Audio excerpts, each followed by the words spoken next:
Bonjour à tous, aujourd'hui je vais vous parler de nouveau de l'Apple TV. Cette fois-ci on va parler un petit peu en fait du store d'applications, de ses opportunités en termes de marketing, de visibilité, les thématiques qui fonctionnent et les différences en termes d'ASO, donc d'App Store Optimisation, avec ce que l'on peut trouver sur mobile ou sur tablette.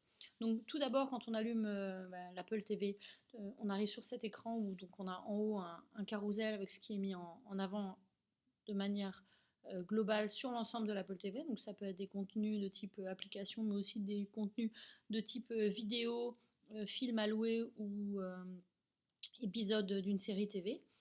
Et ici, si on clique donc sur l'icône qui est très bien placée au centre de la première ligne d'application sur la home à l'allumage, on arrive sur le store, qui est donc un store spécifique à l'Apple TV où il n'y a que des applications Apple TV, même si on y retrouve évidemment le style habituel propre à Apple. Tout d'abord un carrousel en haut de la page. Netflix est pratiquement tout le temps mis en avant depuis le lancement, ainsi que Jeux entre amis. C'est pas illogique. Alors là, c'est une collection d'applications proposées par Apple. C'est assez malin parce qu'effectivement, l'écran de télé est un écran convivial devant lequel on se retrouve à plusieurs, et donc il propose une série de jeux qui permettent justement de se jouer à plusieurs en se rassemblant autour de l'écran. On le verra, les jeux, c'est une part très importante à la fois du nombre d'applications disponibles sur l'Apple TV, mais également du nombre de ventes et du chiffre d'affaires aujourd'hui généré par les applications payantes, voire par les applications freemium. Et puis ensuite, ici, vous allez retrouver ce que vous trouvez sur tous les stores, un classement par thématique. Alors, je parlais des jeux en disant que c'était une thématique qui était assez forte. On le retrouve ici puisque c'est évidemment la catégorie qui est mise en premier. Ensuite, encore Netflix, vraiment très très mis en avant. Et dans les apps à découvrir, eh bien, bon, finalement, sans surprise, on ne retrouve que des applications de vidéo. Culturebox de France TV, Netflix, Arte, et puis des applications d'indépendants comme celle-ci de Mubi. Et puis, en dehors du service public, la seule chaîne de télé qui dispose d'une appli Apple TV qui est BFM. Et du coup, ils sont réduits en fait devant la peu d'offres des TV généralistes à proposer YouTube, et puis évidemment les services de vidéo à la demande comme Canal Play, Dailymotion, Vevo, et puis Vimeo. Et ensuite, on n'a plus que des applications américaines pour remplir. C'est vrai que pour l'instant, ça fait assez peu en termes de propositions de consommation de vidéos. Alors, si les grands networks français n'y vont pas, en revanche, il y a des opportunités pour d'autres opérateurs qui ont des chaînes de vidéos qui ont plus de difficultés à avoir de la visibilité sur Internet. Là, ici, c'est quand même une très belle mise en avant pour TED. Jeter un petit coup d'œil à l'affiche. Et donc avec la possibilité d'accéder à une grande sélection, voire une très très grande sélection des conférences TEDx. Donc c'est vraiment sympa, c'est quand même plus sympa de le voir sur un grand écran avec un bon son que devant son ordinateur. J'en profite pour montrer un petit peu la fiche. Donc vous avez le logo de la marque à droite, vous avez du texte, vous voyez on en voit assez peu du texte, et à la souris on clique dessus pour en voir plus. Donc, je pense qu'il faut éviter d'avoir un texte qui se scrolle à l'écran parce qu'au vu de la manière dont il est fait, il y a assez peu de compréhension intuitive de la part de l'utilisateur qu'il peut scroller vers le bas pour voir la suite du texte. Ensuite, le texte finalement il est quand même assez petit, même quand on a un grand écran, c'est quand même pas hyper agréable à lire. Donc je pense qu'il faut vraiment réfléchir à être hyper concis sur la manière dont on fait son texte, beaucoup plus que sur le store classique sur iPhone, desktop ou iPad. Ensuite, il prend assez peu de place, ce texte, donc clairement, c'est pas ça qu'on va voir en premier. Le bouton ici, obtenir, puisque l'application est gratuite. Si on clique dessus, le téléchargement se lance. Et puis évidemment, les captures d'écran qui, à mon sens, ont une importance encore bien plus importante que sur mobile ou sur tablette. Donc si on clique sur la première, par exemple, j'ai cliqué à côté, voilà. Et là, vous avez les screenshots qui sont en plein écran et que l'on swipe sur la droite. Donc on est vraiment là au plus près de l'expérience que l'on en aura quand on utilisera l'app en elle-même, puisqu'on la voit exactement dans la même taille. Voilà. On remarquera qu'à peu près tous aujourd'hui choisissent en termes d'ergonomie et même en termes de design quelque chose de très très proche de ce que propose Apple, si ce n'est que les interfaces Apple sont blanches et que beaucoup qui diffusent de la vidéo ont choisi des fonds noirs. C'est le cas pour Arte, c'est le cas pour Netflix et c'est le cas également ici pour TED. Enfin ici la notation, alors sincèrement j'ai vu l'endroit où elle est placée, je pense qu'elle a quand même là aussi moins d'incidence qu'ailleurs, hein, puisqu'elle n'est pas sur le premier écran. Je pense que c'est aussi dû au fait qu'il y a assez peu d'applis aujourd'hui et que pour l'instant, étant donné qu'il y a quand même beaucoup moins d'Apple TV en circulation, il y a aussi beaucoup moins de gens qui notent, donc le critère est sans doute un peu moins fort pour le moment que ça ne peut être sur des devices qui sont très très diffusés.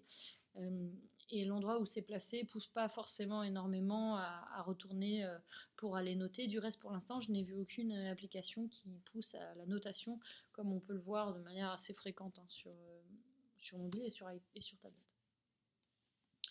Et puis en dessous, bien, les informations autour du vendeur, etc., qui là, honnêtement, sont écrits très petits et qui, à mon sens, sont très très peu utilisés. Et puis le site web du développeur tout en bas qui n'est même pas cliquable.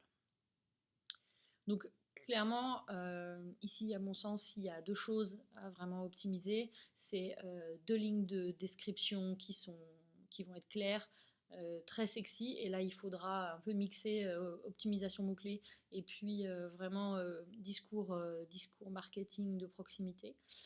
À droite, l'icône qui doit être claire, belle et donner envie de cliquer. Et puis surtout, à mon sens, les captures écran. Leur ordre, le fait qu'elle raconte une histoire, et puis j'ai envie de dire le design global de votre application. Là, si le design n'est pas très beau, il y a de fortes chances que l'application ne soit pas téléchargée. Malgré tout, on est quand même dans une optique de découverte aujourd'hui, donc je pense qu'une appli même pas très jolie a quand même ses chances, ce qui doit être quand même aujourd'hui bien plus compliqué sur d'autres supports. Des initiatives intéressantes comme House, qui est basée sur la décoration intérieure et qui vend des produits mis en scène dans des photos. Donc là, ils utilisent tout ce qui peut être intéressant sur un écran aussi grand, avec voilà, des prix liés à des choses mises en scène et la possibilité de les sauvegarder pour plus tard pour pouvoir les acheter avec des tris. Voilà. Preuve qu'on peut arriver à faire quand même du e-commerce de manière intéressante sur une télévision, pour peu qu'on prenne les choses un petit peu différemment de ce que l'on peut faire sur le web, en se basant avant tout sur l'image et le lifestyle, et non pas sur le e-commerce pur, on va dire, héroïste. Alors, vous voyez, il y a assez peu d'applis, donc en fait, on peut être mis en avant plusieurs fois en ce moment sur la home du store. Et c'est l'un des intérêts aujourd'hui, c'est qu'il est assez facile en fait d'obtenir un featuring, alors que bon, bah, sur mobile ou sur tablette, c'est quand même beaucoup plus compliqué. Et assez rapidement, eh bien, on sort des applis françaises, hein, il n'y en a pas tant que ça. Dans les nouvelles applis, alors de la météo, bon ça de la météo il y en a pas mal, et puis on voit les marques de luxe qui elles évidemment ont bien compris tout l'intérêt d'avoir un bel écran où on pouvait monter des photos en très grand écran, et elles pourraient vraiment tirer leur épingle du jeu, ces marques de luxe sur l'Apple TV. Ici Dior également. Et puis Airbnb qui lui aussi a pris le parti pris des très très grandes photos et d'une expérience immersive. Encore du jeu, essentiellement américain, assez peu de jeux français. Et puis bon, on est toujours sur la force d'image, donc évidemment Apple met en avant des jeux splendides. C'est vrai que ça claque assez sur grand écran. Et encore du jeu. Ensuite les catégories, donc on va y revenir après, hein, jeux, divertissement, éducation et enfants, il n'y en a que 4 pour l'instant. Quand l'Apple TV est sortie, du reste, il n'y en avait aucune. Il n'y avait que la Home. Donc je pense qu'au départ, il y avait tellement peu d'applis que de toute façon, il n'y avait pas besoin de classer. Aujourd'hui, il commence à le faire, mais on va le voir, il y a vraiment des pans entiers du store qui, en fait, n'ont pas d'application à date d'aujourd'hui. On va arriver cadre emploi, ce qui n'est pas là depuis très très longtemps. Là aussi, je pense qu'il y a des opportunités en termes de services d'être présent sur la télévision. Pour l'instant, il n'y a pas grand monde qui a sauté le pas et qui s'est lancé dans une application. C'est dommage, à mon sens, il y a vraiment des opportunités. Ici, voilà, l'idée, c'est vraiment de pousser du contenu vidéo qui, clairement, sur cadre emploi, doit être moins moins mis en avant, puisque évidemment sur desktop je cherche avant tout des offres d'emploi, et puis ici je suis peut-être dans une manière différente de consommer l'information, même si là il y a aussi évidemment des offres d'emploi.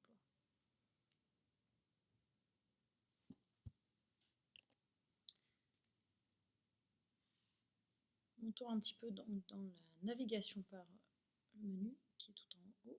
Voilà. Donc là on était sur la home, maintenant on passe dans les classements. Donc vous allez voir, il n'y en a pas beaucoup. D'abord les applis payantes. Et dans les applis payantes, eh bien, quasiment que du jeu à la date d'aujourd'hui et quelques applis vidéo comme celle-ci qui permettent d'avoir des usages un petit peu avancés pour faire de la vidéo via AirPlay. Bon, je ne suis pas sûre que ça soit vraiment nécessaire, ou en tout cas, il faut vraiment avoir un usage extrêmement intensif pour avoir besoin d'une application payante. Au-Player, qui est une sorte de VLC là aussi. Voilà. Et puis une appli de météo. Ensuite, dans les apps gratuites, eh bien là aussi, on retrouve beaucoup de jeux. On trouve l'appli de House que je vous ai montré tout à l'heure. L'appli Freebox qui permet d'avoir toutes les chaînes de TV à travers la Freebox directement depuis l'Apple TV. C'est assez malin, puisque effectivement, c'est la fonctionnalité qui manque, c'est d'avoir accès à ces chaînes de TV hertziennes en broadcast depuis l'Apple TV. Donc ça le permet. Et pour les deux chaînes qui ne sont pas diffusées en IPTV, qui sont TF1 et M6, qui n'ont jamais trouvé d'accord avec Freebox, eh bien, ce qui est malin de la part du développeur, c'est de basculer sur l'antenne TNT, ce qui permet d'avoir accès certaines via IP et d'autres via l'antenne râteau ou le boîtier TNT. Ça permet d'accéder directement à l'ensemble des chaînes, même si le moyen est différent. En tout cas, en termes d'expérience, c'est transparent. Beaucoup de jeux dans ces meilleures applications gratuites, et puis des applis de vidéo. Là aussi, bon, tout ça n'est plutôt fort logique. Dans les applis les plus rentables, c'est exactement la même chose à peu près que dans les applis payantes, même si ce ne sont pas forcément les mêmes qui vont se retrouver dans les deux catégories. Et puis c'est tout. Donc aujourd'hui, il y a vraiment très très peu de classements qui sont disponibles. C'est dû au fait que, je vous l'ai dit, il y a encore des pans entiers de thématiques qui ne sont pas du tout utilisés sur l'Apple TV. Ça, ce sont les achats, les catégories. Donc, divertissement. Alors, c'est complètement logique que le divertissement soit une catégorie forte, puisque fatalement, on consomme du divertissement, on consomme de la vidéo et du son sur une télévision. Donc, on retrouve vraiment la même chose que sur la home, j'ai envie de dire, avec voilà, quelques chaînes de télé et puis beaucoup de développeurs indépendants en fait qui commencent à tirer un petit peu leur épingle du jeu, et puis des marques comme Red Bull qui profitent du fait qu'il n'y a pas grand chose pour obtenir une mise en avant sur la home et les homes de rubrique. Et là effectivement je pense que pour beaucoup qui n'arrivent pas à émerger aujourd'hui sur mobile ou sur iPad, il y a de l'opportunité de faire de la visibilité sur Apple TV.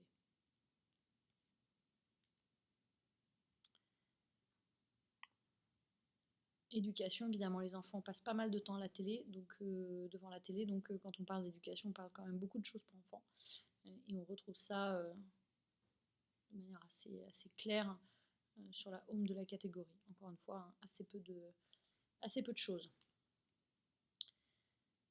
Et puis évidemment une catégorie spéciale pour les enfants avec du jeu éducatif et des vidéos.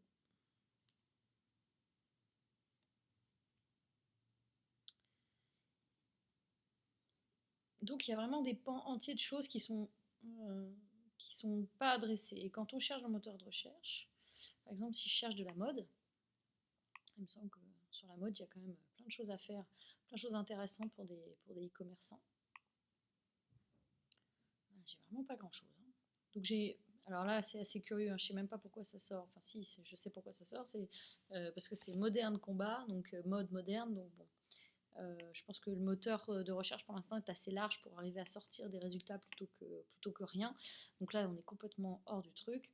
Un jeu Barbie, bon, j'ai toujours pas ce que je veux.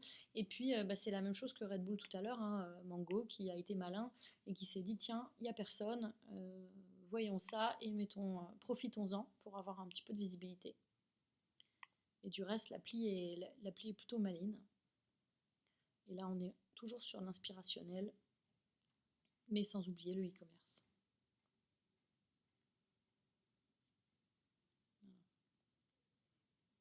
avec carrément la possibilité d'aller acheter, puisque en plus, ce qui est assez malin, c'est que l'Apple TV est connecté à votre compte Apple, donc vous pouvez faire de l'achat.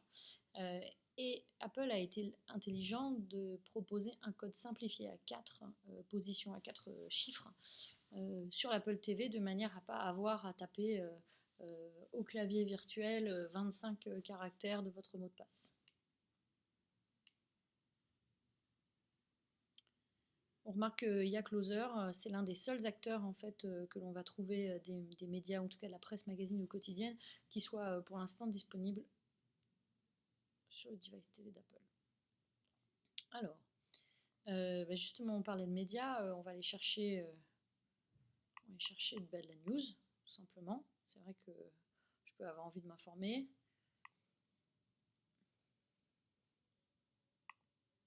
Vous voyez, c'est assez pénible encore quand même, puisqu'on n'a pas le droit pour l'instant pour la recherche d'utiliser Siri, donc le moteur de recherche, enfin, l'aide vocale, qui n'est utilisé en fait que pour les produits payants et quelques applis américaines partenaires.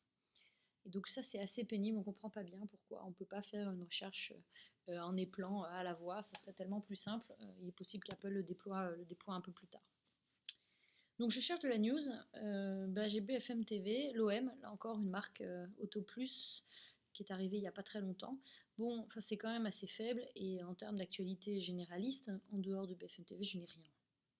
Alors c'est quand même surprenant quand on pense aux quantités énormes de vidéos qui sont disponibles sur l'ensemble des acteurs de la presse en ligne.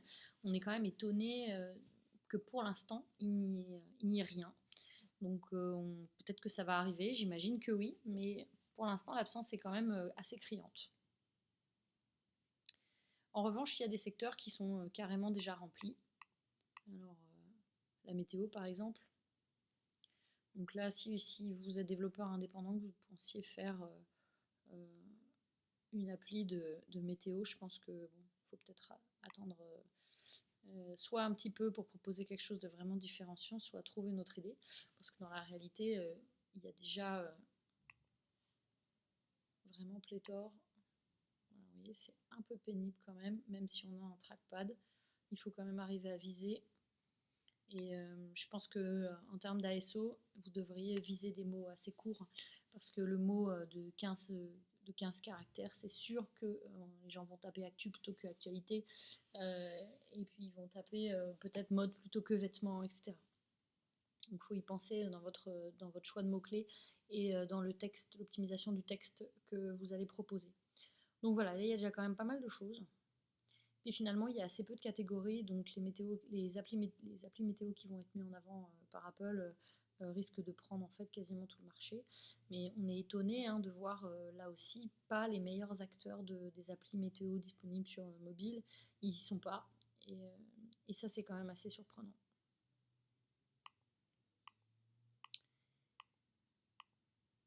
Si je cherche de l'immobilier, par exemple, aussi, je peux avoir envie j'ai envie de m'acheter un appart, je voudrais regarder, voilà, quels sont les prix, consulter un petit peu les choses.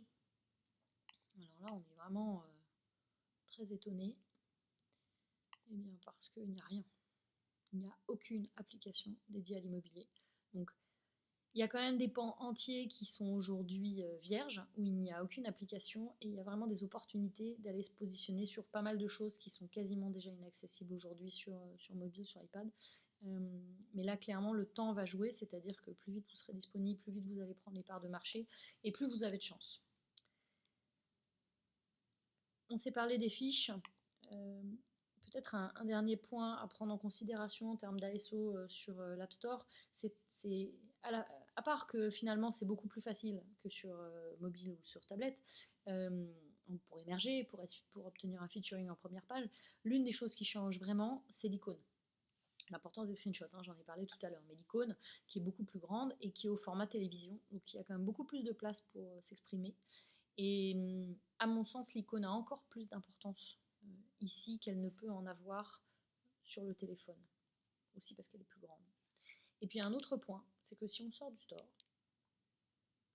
quand j'arrive ici sur ma home, avec toutes les applications que j'ai installées, je n'ai pas plusieurs écrans bureau que je peux swiper de droite à gauche, avec toujours tout ou même tout visible à l'écran. Là, je n'ai qu'un seul bureau. Alors peut-être que ça changera, mais pour l'instant, il n'y en a qu'un. Est-ce que je vais avoir l'idée de descendre 20 rangs de 5 applications? Je ne crois pas. Je ne crois vraiment pas. Et donc, il est vraiment possible que, au-delà de allez, 4, 5 rangs de 5 applications, donc on va dire 25 applis, peut-être 30, finalement, après, il n'y ait plus de consultation. Et donc, le temps, là aussi, va jouer. Plus vous serez dans les premiers à être installés directement sur la télévision, et plus vous avez de chances d'être consulté rapidement. Plus vous arriverez tard, plus vous serez en bas de la liste. Et si l'utilisateur ne sait pas comment réarranger ces icônes, et c'est pas si simple, hein, c'est-à-dire qu'il n'y a rien qui l'explique, donc il faut le trouver soi-même, chercher sur Internet ou être malin et savoir qu'il faut rester appuyé pendant longtemps sur le trackpad et qu'ensuite on peut déplacer son icône. Bon, voilà, je pense que ça fait partie, en termes d'ergo, peut-être quelque chose que Apple aurait pu expliquer via un petit in-app message. Bon, pour l'instant, c'est pas le cas. Voilà pour ce tour d'horizon de ce que l'on peut faire en termes de marketing sur cet App Store. Vous voyez, finalement beaucoup d'opportunités, une difficulté à se positionner assez faible. Reste le coût d'entrée évidemment de développement des applications qui reste évidemment toujours un frein. Si vous voulez en savoir un petit peu plus sur l'ASO pour l'Apple TV de manière générale, vous pouvez vous référer à l'article dont le lien est situé juste en dessous dans le texte de description. À bientôt!